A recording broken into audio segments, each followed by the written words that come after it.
House ஒய்ஃபா இருக்க Flora வேற ஒரு ஏரியாக்கு வந்திருப்பாங்க. இவங்களை பார்த்ததுமே 12th படிக்கிற அப்படின்ற பையனுக்கு லவ் ஆயிடுது. அவங்க கிட்ட எப்படியாவது பேசணும்னு சொல்லிட்டு ட்ரை பண்ணிட்டே இருப்பான். பார்த்தா அவங்களே அவங்க வீட்டு வந்திருப்பாங்க.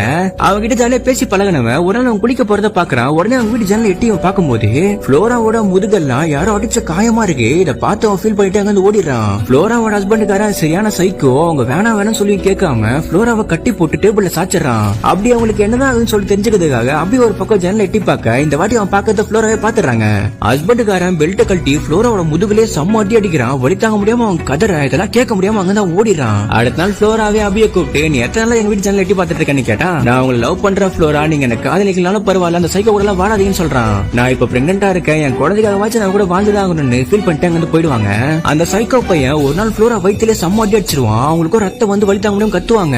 சவுண்ட் கேட்டு ஊர் மக்கள் எல்லாம் ஒண்ணு கூடி வீட்டுக்கு தட்டும் போது நான் உன்னை அடிச்ச மேட்டர் நீ வெளியே சொன்னியோ நான் உன்னை உயிரோட புளித்திருவேன் சொல்லிட்டு மிரட்டி வெளியே கூட்டு வருவான். அபிக்கு ஃப்ளோரா பார்க்கும் போது ரொம்ப கஷ்டமா இருக்குது. அந்த படுபாய் வயிற்றுல அடிச்சதால அவன் குழந்தையும் கலைஞ்சிருக்கும். ஒரு நாள் ஃப்ளோரா அபியை வீட்டுக்கே வர வச்சு நீ என்ன உண்மையாவே காதலிக்கிறேன்னு கேட்டு அவனை கிஸ் பண்ணுவாங்க. அந்த சிச்சுவேஷன் ரெண்டு பேருமே அங்கேயே ஒன்னாகிடுது.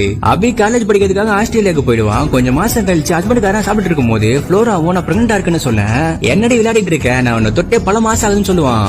என் வயிற்றுல வளர்ந்து உனக்கு குழந்தை கிடையாதுன்னு சொல்லும் போது அவனுக்கு செம ஷாக்கிங்கா இருக்கு. அப்படியே ஸ்டெக் ஆயிடுறான். நாடான்னு பார்த்தா ஃப்ளோரா அவன் சாப்பாட்டுல அரளி செடியை மிக்ஸ் பண்ணிருப்பான். என் வயிற்றுல வளர குழந்தை யாருன்னே தெரியாம சாப்பிடன்னு சொல்லி ஃப்ளோரா அவன் அங்கேயே கொண்டுடுறான். 2 வருஷம் கழிச்சு அபி ஊருக்கு வந்து பார்க்கும்போது ஃப்ளோரா இருக்க மாட்டாங்க. இப்ப அவங்க அம்மா வீட்டுல குழந்தை எல்லாம் பெத்துட்டு அவங்க சந்தோஷமா வாழ்ந்துட்டு இருப்பாங்க.